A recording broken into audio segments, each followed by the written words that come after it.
I'm underneath the V. I'm just going to turn the drive shaft, or what is called the propeller. That play is just about not even a turn, not even a 2mm turn. There's really no play in it, but it does make a noise. Like I said, it's about 1.5mm. I'm underneath my V, and that's all the play I have. Even though you see my hand moving, I really have no play in the drive shaft. And there it goes right down the lineup. As you see, it's in the front by the automatic. That's the amount of movement I have. Even though my wheels are not up in the air, that's pretty damn good. There's the part number, and there's the rear. And you can see how much it's moving. If I push up or pull down, you can see the rear differential slightly move. I'm not worried about this braking. So while I'm under here, I'm going to douse it down. Do the same thing to the rear. Here's the center joint. Same thing. As promised, I'm underneath the car. Hand is on the axle, the drive shaft. You can see the wheel moving. It's moving a good 1/4 of an inch. I'll show you the drive axle. This is the drive axle. It's moving. There's the rear wheel. It's moving just a little bit. To show you exactly how I'm moving it, if I turn the wheel, that's the amount of play I have in it. Good 5 to 6 inches, I would say. There you see the drive shaft.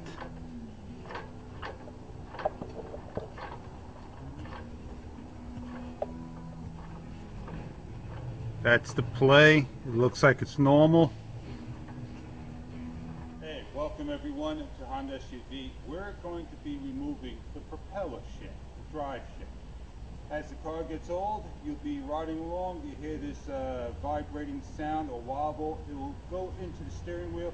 These are called the universal joints for the front and rear, the main drive shaft. It would spin and cause that noise. What I'm going to be using to remove it will be 14mm for the main center bearing part, and it's going to be 10mm for the universal joints and 12mm for the strap brackets. I hope to get the best angle for you on video, and we're filming in full 1080p.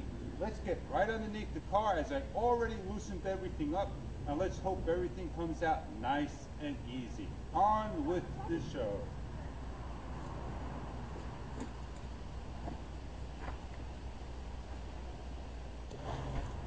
This is the universal joint at the front drive shaft, the auto transmission. There are 4 bolts, and this is where you're going to use your 10mm. Liquid wrench would be recommended.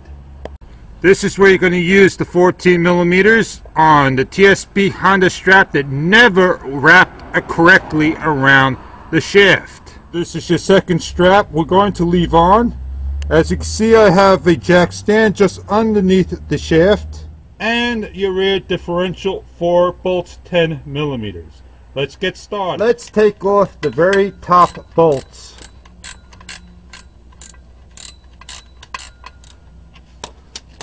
Should come off basically with ease after you loosen everything up. Let's work on the next bolt.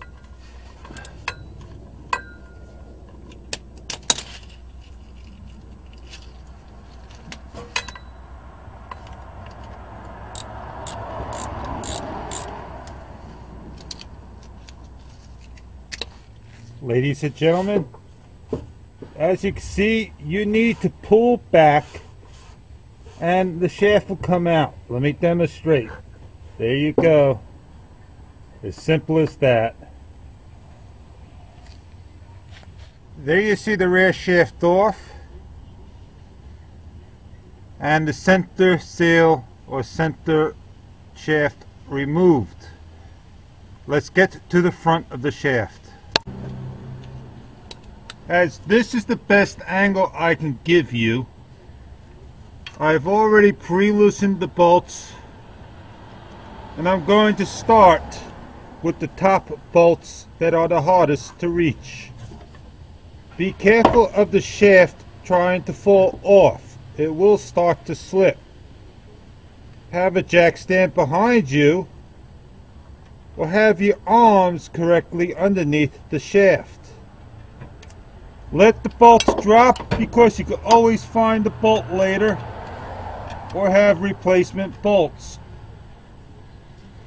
I chose not to use the end of the ratchet, but just spin it off while one hand holds the shaft so it doesn't fall on my head.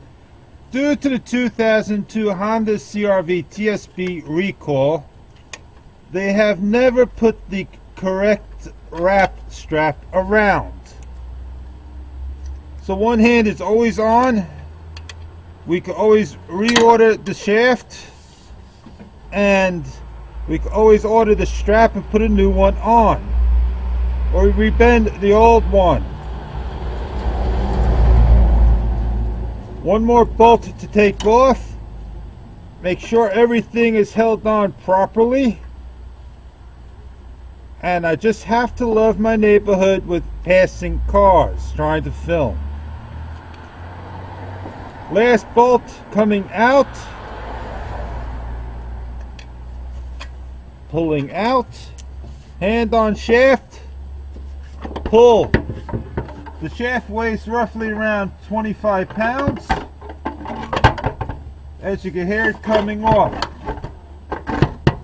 Pull it out. I want to get it on film though. Yeah, if the dogs get out of my face. Maxie, come on, leave him. Maxie, leave him. Stay, everybody. Stay still. For those who are looking to replace their propeller shaft, it is very simple to do. You have to know that the shaft goes in.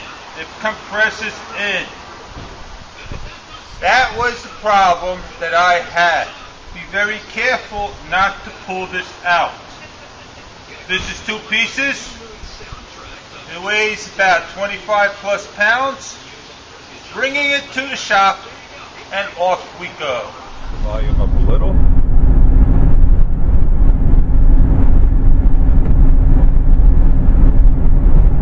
So you can get the idea if that is the universal joist and the bearings that got to be replaced.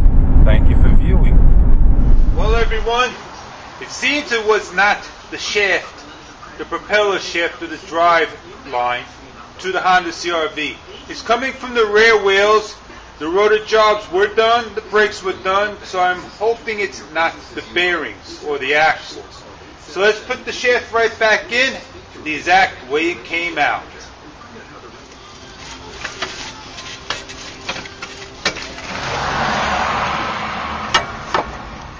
Place in a top bolt and turn it clockwise. And then I work on the opposite side. The differential, and then lifting the rear up, putting jacks underneath the car, and correctly positioning the rear differential. Put your screws on. Get the other screws on cast. Spin the wheel. Or you could turn. So there you have it, everyone. Taking the drive propeller shaft off is an easy task. Just make sure you pull the shaft to release it to come down. If it gives you a little difficulty, always douse it with liquid wrench or silicone spray. Come back at a later time and everything works out fine. The shaft's in perfect order. It's the rear wheels. The rotors were changed. The brakes were changed on all around. So it may be the ball bearings or the axle of the rear differential. I am not worried about the headaches. So thank you for viewing and have a great day.